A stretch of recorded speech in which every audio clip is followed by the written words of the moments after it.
child has suffered from anxiety and depression because of this toxic ass environment that we've been in since I married him and I gave birth to my children. Because really, I didn't know better. I didn't know better. And then it's not easy when every woman, or almost every woman around you, the older women around you, are telling you, oh, not to divorce. Oh, no, you don't get divorced. You don't divorce. Don't call the police on him.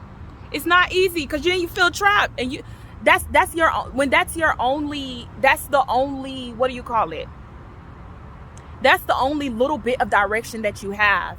And they're trying to encourage you to remain in a very toxic environment that's really killing you. Oh, no matter what's happening. And one of the main things they would say to me is, if there's no physical abuse going on, then you stay. As if you can't go freaking crazy from the mental abuse, or as if something bad can't happen to you from mental abuse. Mental and emotional stress takes a toll on you. And it's funny because some of the women that will tell you to deal with that, they won't even deal with that kind of stuff. They'll be quick to be out, but they'll be encouraging you, telling you, no, you deal with it. You stay and deal with that. So anyway, my 12-year-old, she has suffered from anxiety and depression. So that's my thing. Don't come to my child. Do not talk to our children. 12-year-old, anxiety and depression. My 6-year-old, he has shown many signs of anxiety and depression. My 10-year-old is autistic, and her emotions are very, very elevated. So I don't know if what you would call that, but she has elevated emotions. So she gets very, very, very angry. Children with issues like this should not be knowing anything about court, nothing. You don't keep telling the kids you're going to go to court and fight. That's not their business. I'm sorry I'm yelling on my testimony, y'all, but it is what it is. You know what I'm saying? Like, it is what it is. So when I was on the phone with my 10-year-old, and I hear him in the background telling my 12-year-old, it's not your fault. He was yelling like he was really pissed about something. Oh, it's not your fault. You're 12. So then I called I called his phone, and then I hung up because I called him on WhatsApp. And then I called my baby on the regular phone. So my baby answered, and I said, is he yelling at you? She said, oh no, he's just. So then I said, let me speak to him. Y'all, he get on the phone losing his mind on me. He gets on the phone losing his mind on me, screaming and yelling at me, telling me, oh, don't ask about me. Stop asking her about me. Y'all just talking about it stressing me out. But he gets on the phone screaming and yelling at me, y'all. Like screaming and yelling at me like he lost his mind. Now, I'm already sick and tired of this man going to my child. I'm sick and tired of this man talking about this stuff in front of my kids. What goes on in the courts, what goes on with paperwork, that's not my children's problem. That's me and your problem. So, y'all, he was screaming and yelling. And I was trying so hard because I was in Hobby Lobby. And I honestly, it's embarrassing. That's not my life. That's not my life anymore.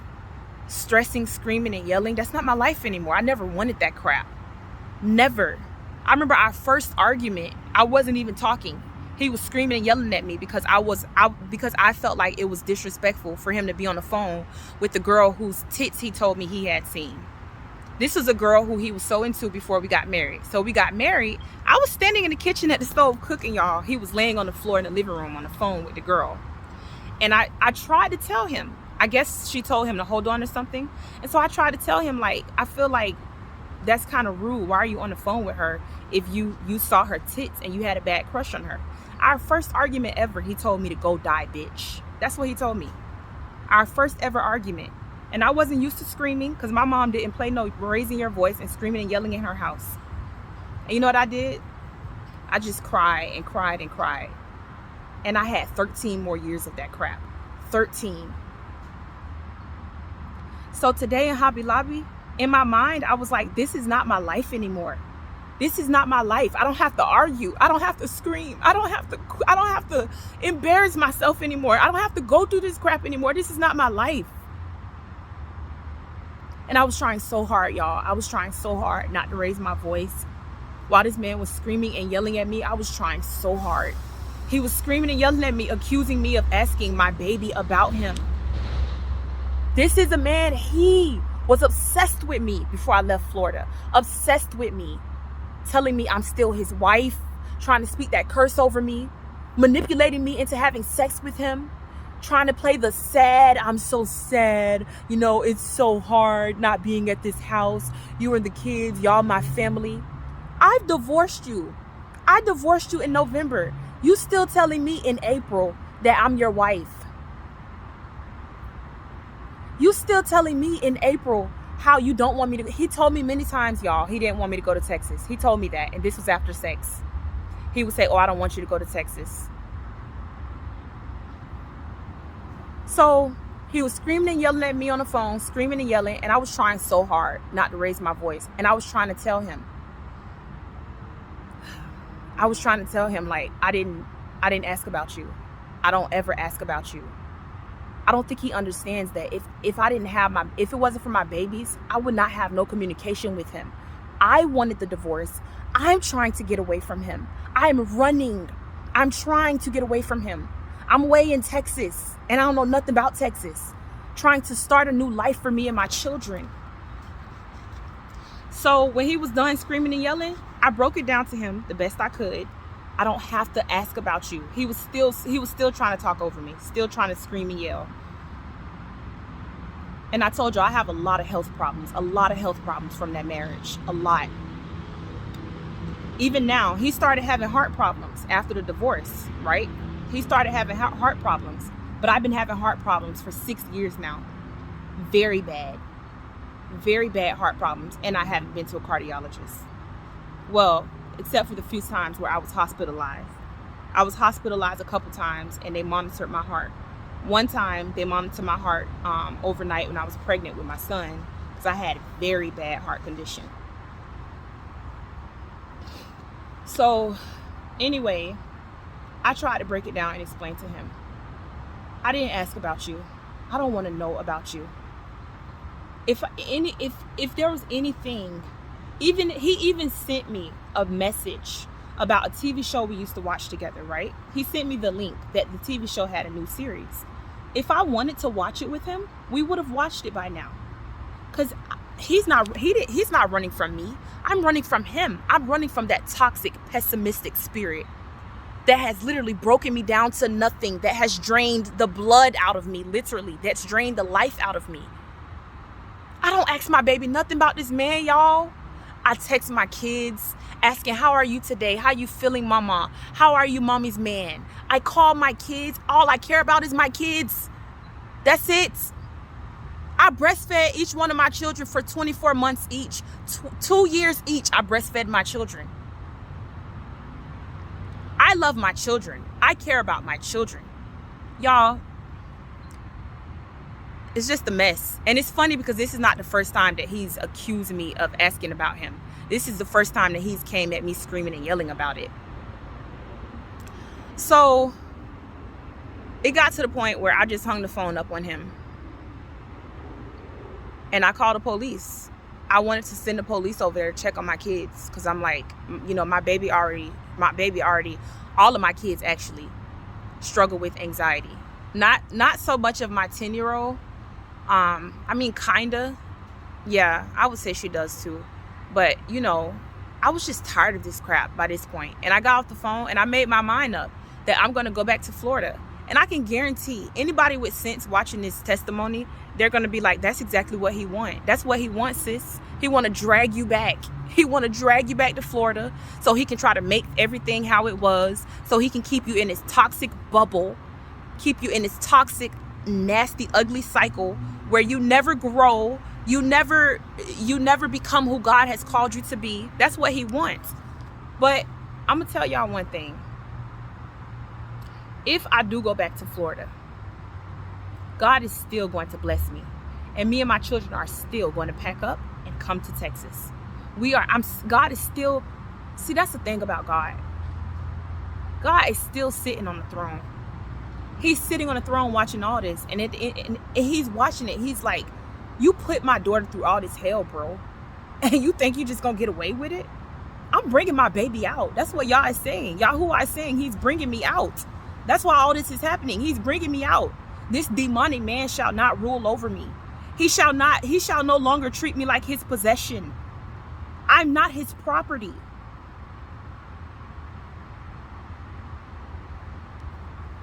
All that abusive sex, banging my brains out. Like, y'all, I'm just being transparent right now. This definitely, I don't think this video is really for kids. So, but this is my testimony. And honestly, if you got a 17-year-old girl and she's considering running off getting married, she might need to watch this. Sweetheart, please. If you don't know that man for real, that young man, if you don't know him for real, listen, it's too soon anyway. Don't get married that soon. That's why I'm building my testimony, y'all. I'm building my testimony because I want to advocate for and I want to help. I want to help young women and older women. You know, my testimony is more so for younger women, but any older women, maybe you don't have the courage or the strength to leave. I don't know. Maybe you're not to the point that I got to. I knew that I was going to die if I didn't leave that marriage. I had begun to think to myself, maybe if I die, I can get away from this man. But God had other plans, and he began to speak to me because I was seeking him. I began seeking God consistently. I had sought him before, but I began seeking him more consistently for my purpose in life.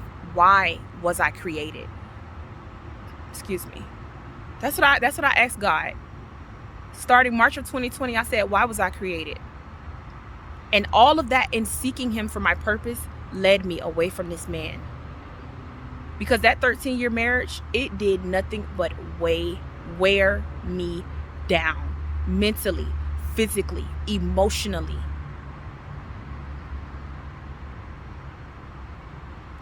We got married. I was 18. He was 19. And not every 19-year-old young man is narcissistic. I can guarantee you that. The situations might not always be easy, but not every guy is narcissistic and toxic. I'm also going to post a video, and I'm not really done telling y'all what happened today, but I just want to give y'all an update on the testimony. I'm also going to post another video, and in that video, I'm going to talk about how to know if you are dealing with a narcissist. How to know, number one, if you're married to a narcissist, or if you're dealing with one in a friendship or a relationship. Some of you have narcissistic parents, and maybe you don't know it yet. But honestly, with how big social media is in our generation today, it's kind of hard, like, not to get wind of narcissists, because I just learned about the term narcissist in 2020.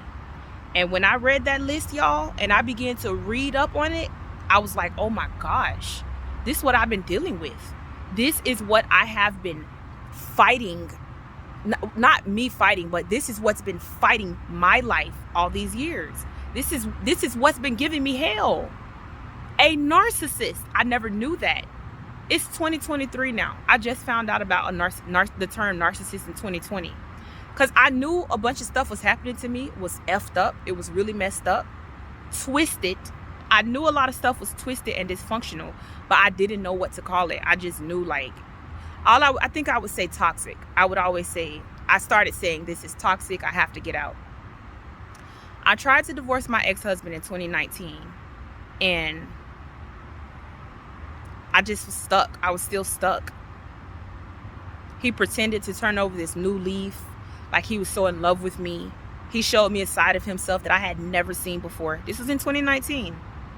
He showed me a loving, sweet, caring side. And I was like, oh, wow. And I guess the dumb in me just still was stuck. But at the same time, what God revealed to me is God wanted to make sure when I got out of that situation that I never got back in another situation like that. God wanted to make sure that I learned my lesson. And honestly, mentally, I wouldn't even be able to handle another toxic situation, y'all. Like, I'm saying mentally. Like, mentally, physically, emotionally, I couldn't. I could not go through it again. I'm in my 30s now. And I went my whole 20s in that. You know, you can date a toxic man, but it's different when you live in the house with them 24/7. You're serving them hand and foot, and you're slaving. You're literally slaving away behind them and for them like you're their mother. That's different. Day in and day out. There's no, oh, me and bae, we going out for lunch, or we going to a party, we going to hang out, and then you go home. You go home to your home and he's not in your home. That's different from being married to a man and you living in the house with him and you're doing everything for him. And you getting dogged out. That's completely different. I know some women might say, oh, I can relate. I've dated toxic men. I hear you. So anyway, so I called the police and the lady said, we can do a welfare check to go check on the children. So, they go check on the children. And I really feel like this lady, one of the police officers, like, God was speaking through her. Because when I tell y'all, this lady, she was like, I don't think you should come back to Florida. She said, by you coming back to Florida, you will be showing your children that anytime a man does something, or if they're trying to get out of a situation, this man can drag them back. Y'all, when I tell y'all, it's like this lady was sent by God. Most police officers, I don't care if they black or white, they don't care like that. I had already made my mind up to go back to Florida. Just go back to Florida and fight the battle from Florida, even though I was heavily bound with him in Florida. He was not supposed to be at the house like that. He was always spending the night at the house, y'all, because I was trying to be nice. And I was like, oh, well, you can come spend time with the kids. Because he's like, oh, I miss you guys and this and that. And, you know, I'm so sorry and blah, blah, blah. And so I kept doing it. I kept letting him spend the night. Because I felt bad. Because I'm genuine. I'm empathetic. Narcissists, they're fake. They're fake. They don't have real emotions. They are fake. He even told me, he said, you know, you have to be fake with your mom. He told me that. But my mother loved him so much. I hope she see this video. She probably still not gonna care. He told me that.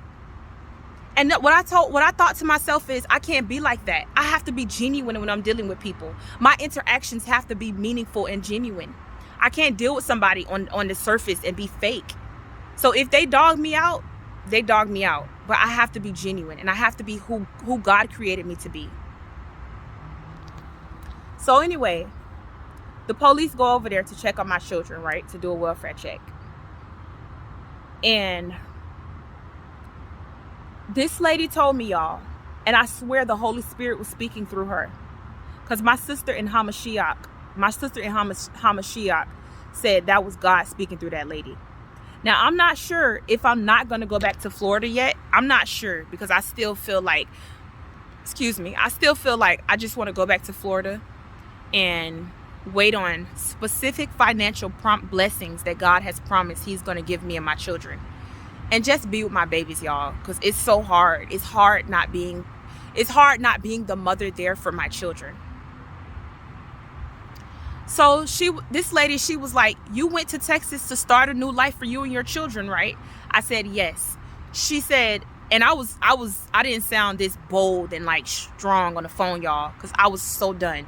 I had just finished crying. I was stressed. I was so just tired and stressed. So she was like, if you do that, you're showing your children that it can't be done without a man. You're showing your children that a woman can't make it out here. You're showing your children that the only way to make it is to stay in a toxic environment. That's what she told me. She said all of this, and she said a lot more, y'all. Praise God. She said a lot more. And I really felt God speaking through her. But how I feel like I still want to go back to my babies, y'all. It was just hard for me there in Florida because I didn't know better. And I'm grateful for me coming to Texas if I do go back to Florida, because it showed me his real colors. As